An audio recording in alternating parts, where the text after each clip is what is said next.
Hello friends, आपका स्वागत है आपके यूट्यूब चैनल मिशन 0.2 में। फ्रेंड्स, मैं इस वीडियो में आप लोगों को डिस्कशन कराने वाला हूँ जो खान सर एप्लीकेशन पे जो पढ़ाते हैं बिहार दरोगा के लिए, उसी का नोट्स है। ठीक है, तो देखिएगा फ्रेंड्स, गुप्तकाल 11 नंबर चैप्टर है। ठीक है,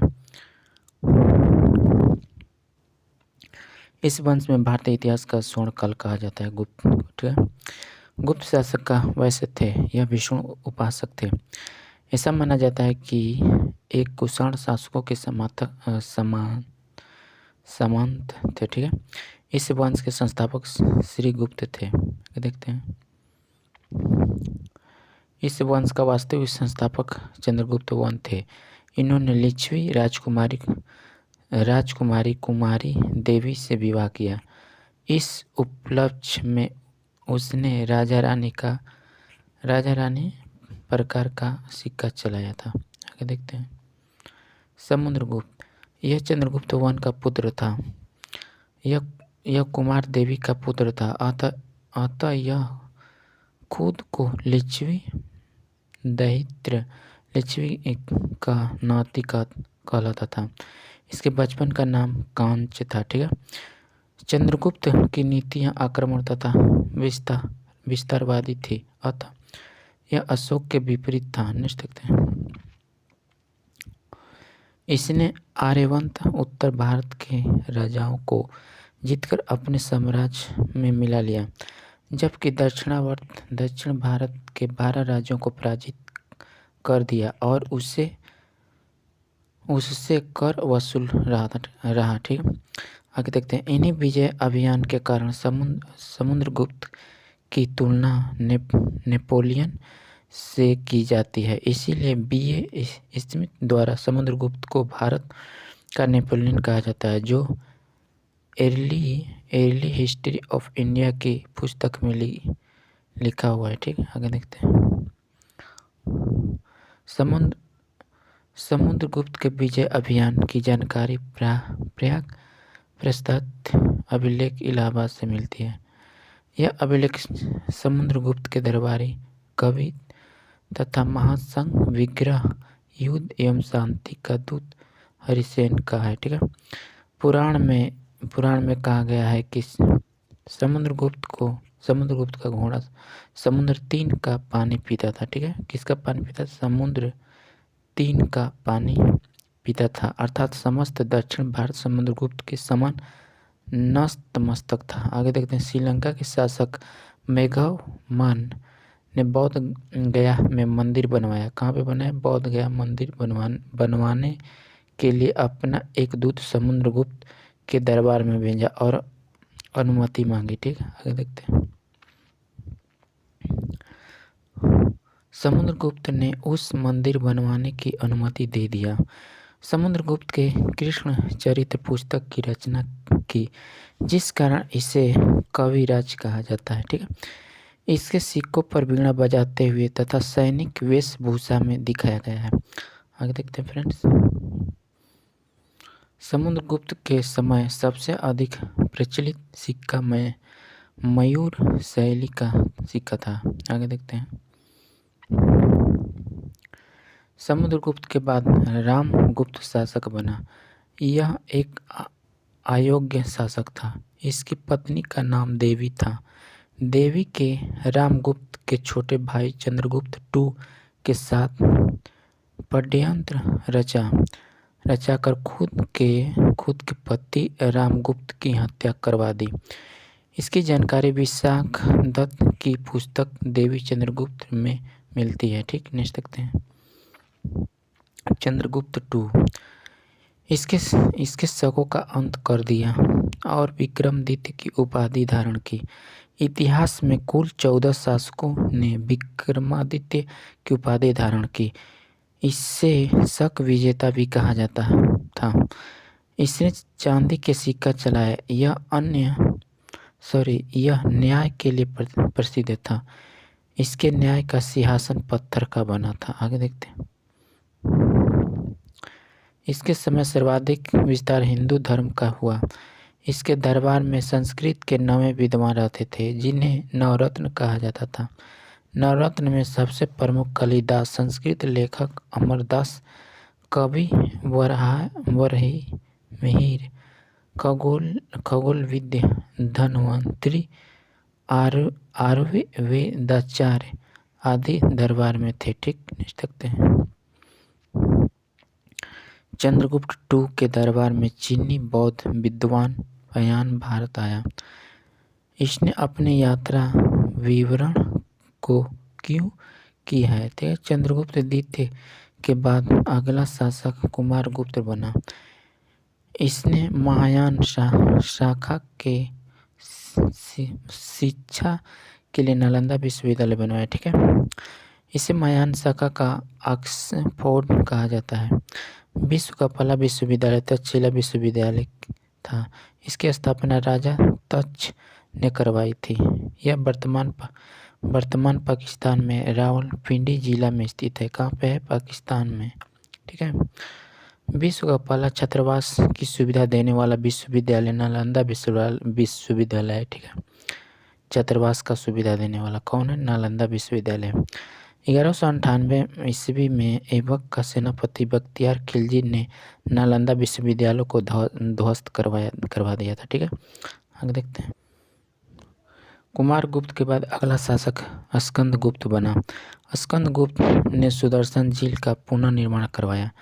इसकी अलग से एक जूनागढ़ अभिलेख मिला है, जिससे यह जानकारी मिलती है कि समुद्रगुप्त ने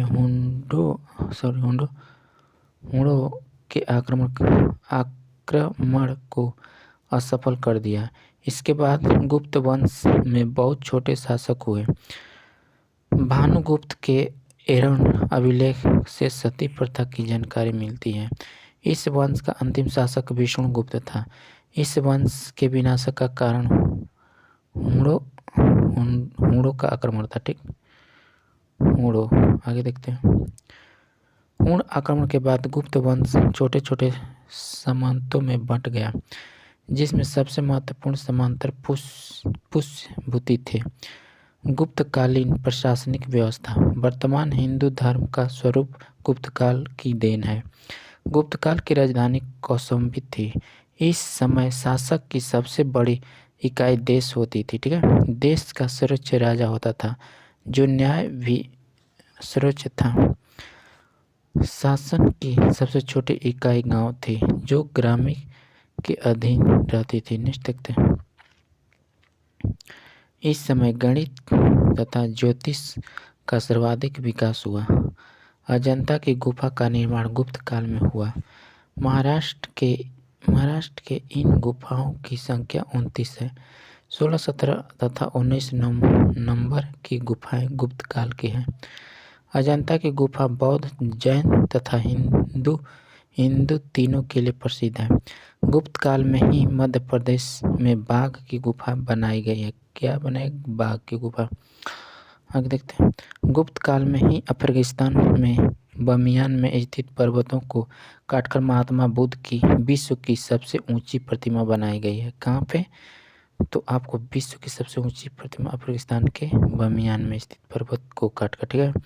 नहीं, किंतु अफगानिस्तान के तालिबान आतंकवादियों ने इसे बम से उड़ा दिया। ठीक है, आगे देखते हैं फ्रेंड्स। सुदर्शन झील। पहले चंद्रगुप्त मौर्य का इसका निर्माण राज्यपाल हो जाएंगे पुष्यमित्र वैश्य। ठीक है, अशोक का हो जाएगा जीर्णोद्वार और हो जाएगा राज्यपाल तुषास्प। ठीक है, तुषास्प। रुद्रदामन हो जाएगा आपको जीर्णोद्वार, आपको सुविशाख हो जाएगा। स्कंदगुप्त हो जाएगा जीर्णोद्वार पर्णदत्त। नेक्स्ट देखते हैं फ्रेंड्स। पुष्यभूति वंश, वर्धन वंश। इस वंश के संस्थापक पुष्यभूति वर्धन थे, जो गुप्त काल में एक समांतर थे। इस वंश का सबसे शक्तिशाली शासक प्रभाकर वर्धन थे। नेक्स्ट देखते हैं। प्रभाकर वर्धन के 3 संतान थे। आगे देखते हैं।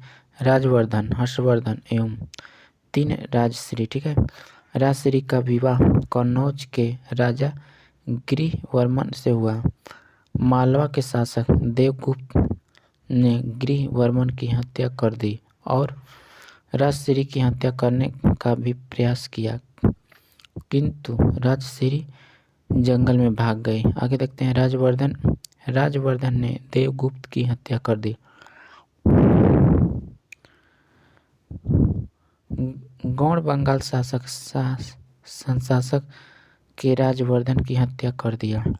साथ ही इसने बोधि वृक्ष को भी कटवा दिया था। ठीक है, वर्तमान में बोधि वृक्ष छठी पीढ़ी की है।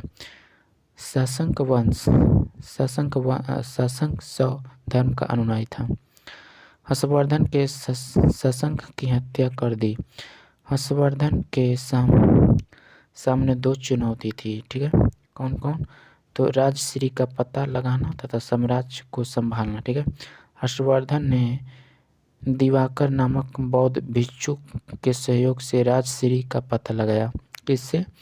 तो हर्षवर्धन ने बौद्ध भिक्षु के सहयोग से, ठीक है, राजश्री का पता लगाया।